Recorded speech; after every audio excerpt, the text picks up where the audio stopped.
गुरुनाम चढ़ूणी जी, मेरे अंकल जी राकेश कोत जी, सुरेश कोत जी, माफी चाहूंगा, सत्यापाल मलिक जी और मेरी माता शक्तियां, मेरी जितनी बहनें, ये सब आज की योद्धा, एक बार जोरदार ताली बता रही तो इनके लिए बताओ। अब बात आती है हिंदुस्तान का, जब हम सब एक थे, आजादी के बाद हम हिंदू मुसलमान कैसे हो गए? हमारे को सर्टिफिकेट कौन बन रहा है? वो संघ जिसने अंग्रेजों की खाकी चड्डी पहननी शुरू की, खाकी चड्डी पहनकर वो संघ हमारे को सर्टिफिकेट दे रहा कि तू हिंदुस्तानी है, तू हिंदू है, तू मुसलमान है। मैं एक बात कहता हूं, अगर किसी के पास हो इस महफिल के अंदर, अगर संघ के अंदर किसी ने कोई कुर्बानी दी हो, संघ वाले किसी आदमी ने आजादी के लिए कहीं खून पाया हो, उसका नाम मुझे बताना पड़े, ऑफिस में फोटो लगवाऊंगा। एक आदमी ढूंढ के बता देना। संघ तो वो बड़ा नंग है जिसने हमारे को अलग कर दिया। अब बात आती है नू मेवात और मेवातियों की। मेवाती लोग मेव कौन है? सबसे पहले हिंदुस्तान की जो गिनती हुई जनसंख्या की 1971 और 72 में, उस टाइम आप लोगों की गिनती करी गई हिंदुओं में। 1901 में दोबारा से गिनती हुई। आप लोगों को अंग्रेजों ने बोल दिया भैया आप हिंदू नहीं हो, आप तो मुसलमान हो। इनकी गिनती कर दी मुसलमानों में। फिर 1926 के दौरान, 25 और 26 के दौरान इन पर ठप्पा लगा दिया कि आप सब मोमडन है। भाई साहब मैं बैठा दूंगा, इधर चुप बैठ जाओ, नीचे बैठो, शांति बना लो यार, कमाल कर रहे हो, अपने आदमी प्रोग्राम बिगाड़ोगे। हाथ जोड़कर विनती, आवाज नहीं आनी चाहिए, आप सभी से विनती है।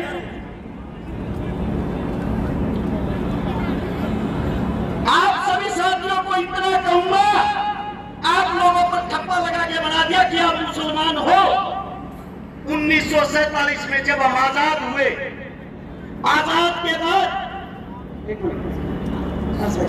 हमारे बीच में एक गुजरों को टूल किट के रूप में इस्तेमाल करते हैं। यहाँ मेवात में एक बड़े भाई, वैसे तो मैं भी आपके बीच में गुजरी था, और गुजरों की तरफ से प्यार मोहब्बत का पैगाम लेकर उत्तर प्रदेश से समाजवादी पार्टी के विधायक चौधरी अतुल प्रधान जी हमारे बीच में पधार चुके हैं। हर्ष भाई कंटिन्यू, माफी चाहता हूँ। प्रधान जी का स्वागत है। वापिस आते मुद्दे पे, 1947 में हमें आजादी मिली। यहाँ से मिट्टी खोद के देख लेना, इस मिट्टी के अंदर हिंदू, मुसलमान, सिख, ईसाई सबका रक्त मिलेगा इस आजादी के लिए। लेकिन उसके बाद ऐसी क्या बात आई कि हिंदू और मुसलमान हमेशा के लिए एक दूसरे के दुश्मन हो गए। जवाहरलाल नेहरू और मोहम्मद अली जिन्ना दोनों को राजनीति का कीड़ा था, दोनों को प्रधानमंत्री बनना था। जिन्ना को बोले अपने मोमडन मुसलमान एक तरफ ले जा और न्यारा पाकिस्तान बना ले, तेरे को प्रधानमंत्री बनना, तू वहां बढ़ जा। और जवाहरलाल बोला मैं हिंदुओं पर राजनीति करूंगा, इनका प्रधानमंत्री मैं बनूंगा। दो देश अलग हुए सिर्फ राजनीति के लिए। जब राजनीति के लिए दो देश अलग हुए, हिंदू मुसलमानों में इन लोगों ने इनकी तुच्छी राजनीति ने मारकाट मचवा दी। उस मारकाट के अंदर मेवात का भी नंबर आता है। जब मेवात का नंबर आया, मेवातियों को बोला गया हिंदुस्तान को खाली करो, क्या आप लोगों का देश नहीं है, पाकिस्तान चले जाओ। दिल्ली से रेल के अंदर बैठाते थे, आप लोगों को पाकिस्तान भेज देते थे। उस वक्त मेवाती हमारा हिंदुस्तान है, हिंदुस्तान किसी के भाग का नहीं है हिंदुस्तान में। और अगर पाकिस्तान लेके जाना है तो हमारी लाश को लेके जा सकते हो, जिंदा मेवाती को नहीं। इस बात का पता लगता है कि मेवातियों ने जिद पकड़ ली। देश के सबसे बड़े नेता उस वक्त के बापू गांधी को बुलाया गया कि यही मना सकता है इन लोगों को और कोई नहीं। ये हकीले हैं, ये जिस चीज पर अड़ जाते हैं जान दे देते हैं, वापिस नहीं हटते। आपके मेवात नू के अंदर खासेड़ा गांव है, वहां पे बापू गांधी जी आए। गांधी ने आप लोगों को मनाया, तुम्हारे को अच्छी सुविधा दिलवाऊंगा, अच्छी फैसिलिटी दिलवाऊंगा, आप लोग यहाँ से पाकिस्तान चले जाओ, वापिस आ जाओगे शांति होने के बाद। ये गांधी के शब्द थे। उसी वक्त एक मेवाती बुजुर्ग ने खड़ा होकर कहा, गांधी जी हमारे को हमारे देश के अंदर मिट्टी दे दो, मिट्टी नसीब करवा दो, वो काफी, अब देश को छोड़ के नहीं जाएंगे। ये बात सुनने के बाद गांधी ने ऐलान किया, मेवाती हिंदुस्तान की रीत की हड्डी है और मेवाती यही रहेगा। अब बात आती है, आप लोग पिछड़ क्यों रहे हो? मेवात की खबर पढ़ के देखते हो कभी? हमारी साइड जो अखबार आता है, टीवी आता है, उसमें दिखाया जाता है मेवात मिनी पाकिस्तान है। मेवात के अंदर तो बलात्कार होते हैं, मेवात के अंदर आदमियों को काटा जाता है। हमारी नई युवा पीढ़ी उस अखबार को पढ़ती है, कच्चेदारियों की बातें सच मान के उस पर अमल करती है। उनको ये दिखाई नहीं देता कि इस देश को जो हाल में चला रहा है, सरकार चलाने वाला जिसका नाम है नरेंद्र मोदी, भारत देश का प्रधानमंत्री, जिसकी जो जाति की अगर बात आती है, जिस जाति में उसने जन्म लिया, मैं मोदी साहब से पूछना चाहता हूं, मोदी साहब आप खुल के सबके सामने क्यों नहीं बताते आपकी जाति क्या है? आपने किस जाति में जन्म लिया है? तेली जाति में। और तेली जाति 1947 से पहले मुसलमानों के अंदर आती थी, 47 के बाद उन्होंने हिंदू धर्म में कन्वर्ट किया। अरे आप देश के मुस्लिम परिवार में पैदा होकर या हिंदू मुसलमान करवा कर हमारे को मरवाना चाहते हो। अब बात आती है कमी की, कमी कहाँ है सिस्टम में? कमी है आप लोगों के अंदर, कमी है हमारे अंदर। वो कमी क्या है? भगत सिंह, राजगुरु, सुखदेव लाहौर जेल के अंदर जब फांसी तोड़े जा रहे थे, उसके बाहर, जेल के बाहर लाखों आदमियों की भीड़ थी। सब उनको क्रांतिकारी मानते थे, सब उनको देशभक्त मानते थे।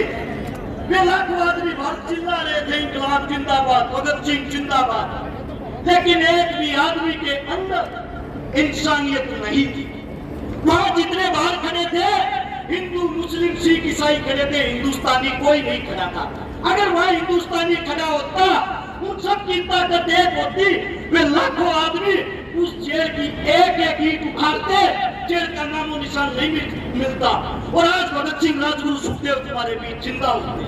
वही हालात आज है आप लोगों के लिए। जब हम बोलते हैं, बोलने से पहले तो हर्ष शिकारा सबका, बोलने के बाद बात आती है तो जाट जाति से है। और जाट हिंदू थे ही नहीं। कमाल है भाई, हमने हिंदुस्तान के लिए जन्म लिया, हिंदुस्तान के अंदर जन्म लिया है। हमारे बुजुर्ग हमारे सामने बैठे, हमारे का कहता हूँ, ये रोज रोड़ा पर जब लठ खावे, इनको बोलते हैं ये तो देशद्रोही है। मैं पूछना चाहता हूँ, जब बॉर्डर पर कोई बेटा, कोई बच्चा शहीद होता है, आप लोगों ने उसकी जाति क्यों नहीं दिखाते? आज तक क्या किसी गुजराती बाबू ने सरहद के ऊपर लड़ाई लड़ी है? आज तक क्या किसी गुजराती बाबू ने हिंदुस्तान के लिए शहीदी दी है? अरे लड़े हम, मरे हम, देश को चलाए हम और देश के राजा वो। आप लोगों के अंदर कमी ये है, आप अपने आप को नहीं पहचानते, आप अपनी ताकत को नहीं पहचानते, आप अपने बच्चों को आगे नहीं बढ़ने देते। ये कमी आप लोगों में। जब आपका बच्चा रोड पे मरता है तो अन्य के कुछ भैये आपके बच्चे को हिंदू मुसलमान बना के मार देते हैं। आप भी उस राजनीति में फंस जाते हो। आप लोगों के अंदर ताकत नहीं है क्या? आप अपने खून को भूल गए क्या? क्या धमकियों से डरने वाले हो? धमकियों की बात करो। मेरी औरत जब मैं घर से निकलता हूँ ये कहती है पता नहीं वापिस आएगा या नहीं। मेरी औरत जिसके साथ मेरी शादी हो रही है, उसके पेट में दूसरा बच्चा है। मेरे को यह भी यकीन नहीं है मैं उसका मुंह देख पाऊंगा या नहीं। जिस दिन से नूह मेवात के ऊपर मैं बोला, मैंने शुरुआत की ऐसी ऐसी धमकी, ऐसे ऐसे आदमियों की, सुबह मार देंगे, शाम मार देंगे। फिर भी मैं एक बात कहता हूं इस सरकार को, समय तुम्हारा, राज तुम्हारा, हिम्मत है तो मार लेना। अगर मेरा बुजुर्ग जाग गए, इनका समय आ गया, इन लोगों ने हमारी बात तो बता दी, हम भागने का मौका नहीं देंगे। फैसला आप लोगों ने करना है। अरे इस देश का राजा किसान होता है, किसान। इस देश को संभालने वाला किसान का बेटा जवान होता है। और आप लोग अपनी ताकत भूलकर हिंदू मुस्लिम जाट ब्राह्मण में फंसकर उन लोगों के बहकावे में आए हुए हो। चारों तरफ से धरती माप लेना, हर 7 किलोमीटर पर एक मंदिर मिलेगा, हर 12 किलोमीटर पर एक मस्जिद मिलेगी, हर 5 किलोमीटर पर पीर बाबा मिलेगा।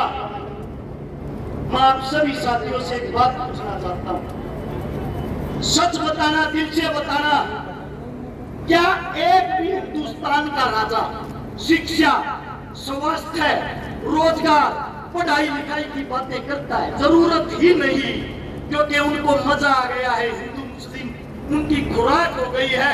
आप लोगों को लगाओ, कुर्सी पाओ और फिर आप लोग भाड़ में जाओ।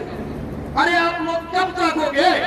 मैं आप लोगों से सिर्फ एक बात कहना चाहता हूं, अगर आप लोग इस मेवात की पंचायत को बिना किसी निरीक्षण के वापिस अपने घर चले जाते हो, आपके बेटे, आपके उन बच्चों की उम्मीदें टूट जाएंगी जो आज हमको धमकियां देते हैं। उनकी धमकियां सच हो जाएंगी। और आप लोगों में एक कमी है, जब आप लोगों की कोई लड़ाई लड़ता है उस वक्त तो आप टांग खींचते हो, और जब आपका बेटा, आपका बच्चा मर जाता है तब उसकी आप मूर्तियां बनाते फिरते हो। अरे जीते जी अपने का हाथ पकड़ के क्यों नहीं जीतते, टांग पकड़ना छोड़ के? आप सभी साथियों से ये कहता हूं, जो भी बुद्धिजीवी बोले वो बातें मुद्दे की करे, हिंदू मुसलमान की करे, नू मेवात की करे, ताकि सरकार को पता लग जाए जो आप भगाने वाली कला सीख रहे हो वो अब नहीं चलेगी आप लोगों की। और एक नारा जोरदार, हम सब एक हैं। मैं बोलूंगा हम सब, आप लोग बोलोगे एक हैं। पता लगना चाहिए कुर्सी के ठेकेदारों को, जब आप कुर्सी पे बैठ नहीं सकते उस कुर्सी को हिलाने की हिम्मत तो रखो। हम सब इंकलाब जिंदाबाद, इंकलाब जिंदाबाद। कोई मेरे मुख से गलत शब्द, गलत बात निकली, आपका बच्चा, आपका बेटा, हाथ जोड़ के आपके चरणों में माफी चाहता हूँ। राम राम, नमस्कार, जय हिंद।